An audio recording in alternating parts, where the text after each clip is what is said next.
जय हिंद दोस्तों, कैसे हैं आप सभी। आई होप आप सभी अच्छे होंगे। दोस्तों, पिछली क्लास में मैंने आपको प्रथम चरण के बारे में बता दिया था।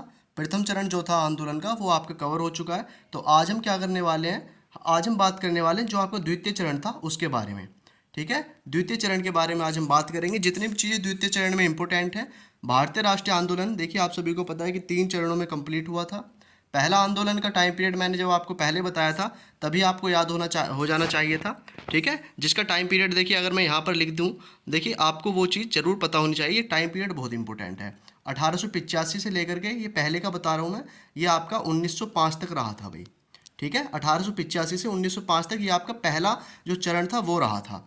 और अब आपके दूसरे चरण की बात की जाए तो दूसरा चरण आपको देखिए यहाँ पर लिखा हुआ है 1905 से लेकर के 1919 तक, ये आपका टाइम पीरियड रहा था दूसरे आंदोलन का। ठीक है ना, इस चरण के दूसरे इस आंदोलन के दूसरे चरण का 1905 से लेकर के 1919 तक। तो 1905 की जो सबसे इंपॉर्टेंट घटना थी वो क्या थी, वो आपका बंगाल विभाजन था। ठीक है, ये सभी को पता है, ये मैंने आपको बता दिया है। अब देखिए इसमें जो भी इंपॉर्टेंट चीज़ें हैं उनके बारे में थोड़ा सा जान लो।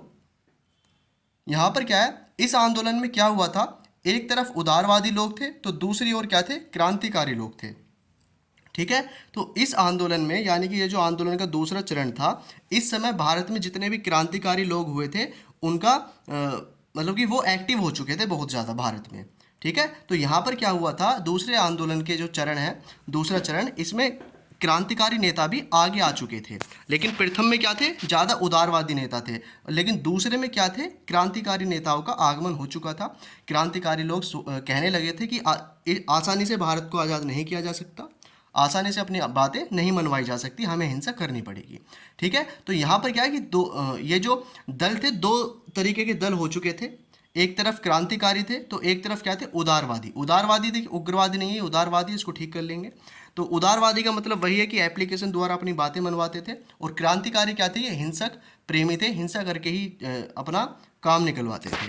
ठीक है, चलिए ये चीज़ आप सभी को क्लियर हो चुकी है। ये क्या है, बेस है बिल्कुल दूसरे चरण का। तो दूसरे चरण में क्या है, दो तरीके के नेता हैं, एक आपके उदारवादी और एक क्रांतिकारी। ठीक है भाई, चलिए अब देखिए इसमें क्या क्या इंपॉर्टेंट चीज़ें हैं वो आप सभी को पता होनी चाहिए। अगर मैं आपको देखिए नाम बताऊं कि यहाँ पर इंपॉर्टेंट नाम क्या क्या निकल के आते हैं क्रांतिकारियों के, तो देखिए उनमें लाला लाजपत राय हैं, ठीक है, विपिन चंद्र पाल हैं, बाल गंगाधर तिलक हैं। ये क्या है, हैं कांग्रेस के ही सदस्य हैं, ये लोग कांग्रेस के ही नेता हैं। लेकिन हैं कौन ये आपके क्रांतिकारी हैं। ठीक है ना, ये आपके हिंसात्मक लोग हैं, हिंसा में विश्वास रखते हैं। ठीक है भाई, अब बात करते हैं विदेशों में क्रांतिकारी आंदोलन के बारे में। तो आपको एक चीज़ याद रखनी है, यहाँ से 1905 का जो टाइम पीरियड है, इस समय क्या हुआ था, बंगाल का विभाजन भी हुआ था। लेकिन एक व्यक्ति हुए थे, क्या नाम है उनका, श्यामजी कृष्ण वर्मा। इन्होंने क्या किया था, Indian home rule league society की स्थापना की थी। ठीक है ना, इंडियन होम रूल सोसाइटी की स्थापना की थी। ठीक है भाई, कहाँ पर की थी, तो ये लंदन में की थी। ठीक है, लंदन में की थी, यहाँ पर लिखा हुआ है, मैं हाईलाइट कर देता हूँ इसको भी। लंदन में हुई थी इंडियन होम रूल सोसाइटी की स्थापना। ठीक है, इसके उपाध्यक्ष कौन थे, इनका नाम आपको याद रखने की जरूरत नहीं है इतनी, लेकिन ये याद रखेंगे कि श्यामजी कृष्ण वर्मा ने इसकी स्थापना की थी। ठीक है, चलो अब देखिए ये क्या हुआ था, इसी का नाम आगे चल करके क्या बना था, इसी का नाम आपका इंडिया हाउस आगे चल के पड़ चुका था। इसका नाम किसका, इंडिया होम रूल सोसाइटी का। और ये जो आपका इंडिया हाउस के नाम से एक संस्था कहलाई फिर। और ये क्या हुआ था, इंडिया हाउस जो आपकी संस्था थी, ये क्रांतिकारियों के लिए केंद्र बन गई थी। ठीक है ना, क्रांतिकारियों को कह सकते हैं गढ़ बन गई थी। ठीक है, यहाँ पर लिखा हुआ है लंदन में निवास करने वाले भारतीयों के लिए आंदोलन का केंद्र बन गई थी। यानी कि जो लंदन में रहने वाले भारतीय थे वो क्रांति कर रहे थे लंदन से भी, मतलब कि ब्रिटेन यानी कि इंग्लैंड से भी क्रांति कर रहे थे भारत के लिए। भारतीय जो भारतीय इंग्लैंड में है, ठीक है, उनका केंद्र यानी कि उनका सेंटर कौन कहलाई, वो कहलाई इंडिया हाउस। ठीक है, अब इस संस्था के बहुत सारे सदस्य थे, जैसे कि आपके लाला हरदयाल हैं, मदन लाल ढींगरा हैं, वी.डी. सावरकर हैं। ये सभी कौन है, ये आपके इसी के नेता थे, ये कह सकते हैं सदस्य थे। ठीक है, चलिए अब देखिए, अब आपको थोड़ी सी और इम्पोर्टेंट चीज़ों के बारे में थोड़ी सी बात करेंगे। अब मुस्लिम लीग की स्थापना की बात करते हैं। मुस्लिम लीग की स्थापना का क्या मतलब है, यानी कि एक आपको नाम याद रखना है, आगा खां का। ठीक है, आगा खां ये नाम है, एच आगा खां के नेतृत्व में मुस्लिम लीग की स्थापना हुई थी। कब हुई थी, 1906 में हुई थी भाई। ठीक है, 1906 में मुस्लिम लीग की स्थापना हुई थी, आगा खान ने की थी। बस यही इंपॉर्टेंट चीज़ है जो यहाँ पर आपको याद रखनी है। ठीक है, और देखिए कहाँ पर हुई थी, तो ढाका में हुई थी। अगर आपको नाम मतलब कि कहाँ हुई थी, ढाका, स्थान भी अगर आप याद रख सके तो ढाका आप याद रख सकते हैं। ठीक है, चलिए ये क्या है, आपका इंपॉर्टेंट थोड़े से चार्ट हैं, जो भी इंपॉर्टेंट घटनाएं हुई हैं उन्हीं के थोड़े से हेडिंग लिखे हुए हैं और उन्हीं के बारे में मैं आपको बता रहा हूँ। मार्ले मिंटो सुधार जो है, इसके बारे में अगर आप पढ़ना चाहें तो आप इसको भी थोड़ा सा याद कर सकते हैं। ठीक है, मिंटो मार्ले उस समय भारत के गवर्नर थे, उन्हीं के नाम पर ये सुधार का नाम पड़ा है। ठीक है, चलिए अब देखिए जो इंपॉर्टेंट चीज़ है उस पर चलते हैं। दिल्ली दरबार, दिल्ली दरबार आपके लिए बहुत ज़्यादा इंपॉर्टेंट हो जाता है। क्यों? क्योंकि दिल्ली दरबार जो है ये आपका 1911 सन 1911 में लगाया गया था। और ये क्यों लगता था दरबार, दिल्ली दरबार क्यों लगता था? ये इसीलिए लगता था कि ये जो आपके इंग्लैंड यानी कि ब्रिटेन के जो आपके महारानी है ना, महाराजा, यानी कि महाराजा को कहते थे सम्राट, सम्राट, और महारानी वहाँ की हैं, महारानी पद है। ठीक है, तो वहाँ के सम्राट आए थे भारत में, और उस सम्राट का क्या नाम था? सम्राट का नाम था जॉर्ज। और जॉर्ज भी कौन सा? पंचम, मतलब जॉर्ज नाम क्या बहुत सौ के थे, तो जॉर्ज पंचम, जॉर्ज पंचम उनका नाम था। यहाँ पर देखिए ये रहा, जॉर्ज पंचम आए थे 1911 में भारत, तभी ये क्या लगाया गया था? दिल्ली दरबार लगाया गया था। और इस दरबार में बहुत सारी घटनाएं हुई, यानी कि बहुत सारे ऐसे काम हुए थे जो आपको याद रखने हैं। जैसे कि सबसे इंपॉर्टेंट क्या है, जो आपका बंगाल विभाजन किया था करजन ने, उसको रद्द कर दिया था इसने, जॉर्ज पंचम ने, कि भाई ये जो आप बंगाल विभाजन कर रहे हो इसको रद्द करो, ये आपका ये काम गलत है। ठीक है, तो ये थोड़ा सा यहाँ पर लिखा हुआ है, देखिए बंगाल विभाजन को रद्द करने की घोषणा हुई थी। ठीक है, और साथ ही एक काम हुई थी, कलकत्ता से राजधानी दिल्ली ट्रांसफ़र हुई थी। ठीक है, अब तक क्या थी, कलकत्ता थोड़ी सी राजधानी बनी हुई थी अंग्रेजों की, तो दिल्ली स्थानांतरित कर दी गई।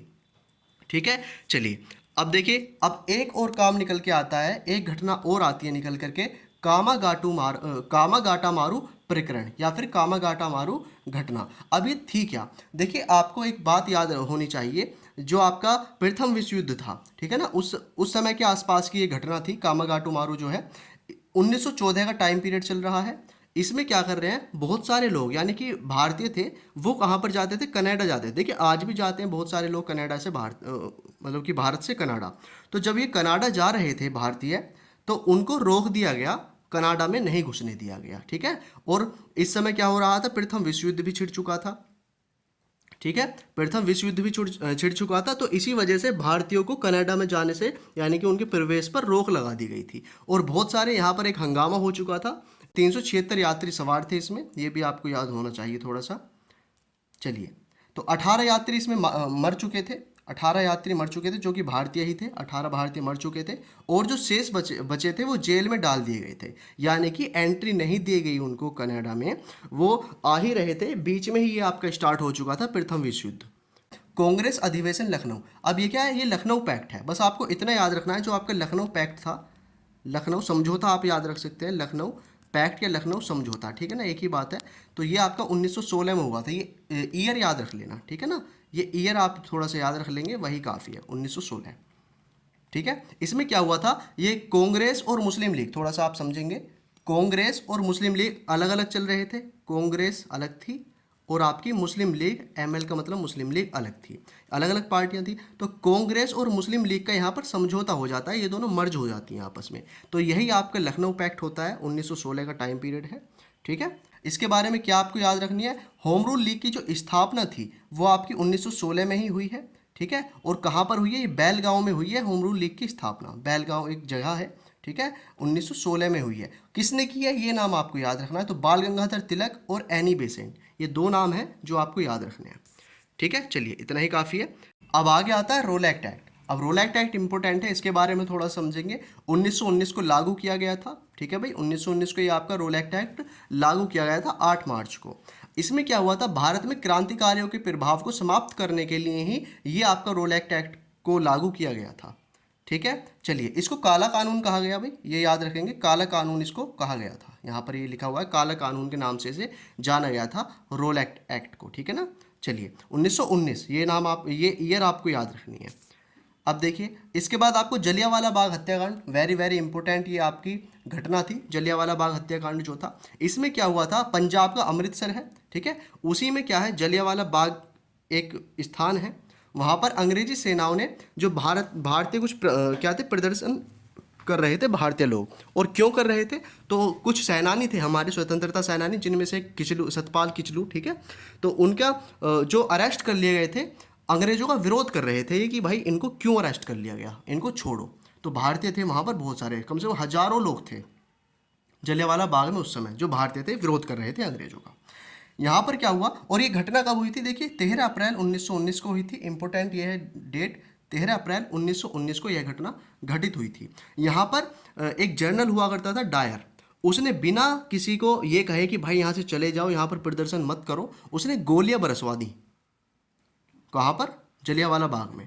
वहाँ पर भाई हजारों लोग मरे थे, ठीक है। तो यहाँ पर हत्या ही थी, ये मर्डर ही था, ठीक है ना, हत्याकांड इसको इसी वजह से कहा गया है, ठीक है। चलो 1919, 13 अप्रैल 1919 में, यही इतनी चीज़ें आप याद रखेंगे, इतना ही काफ़ी है, ठीक है।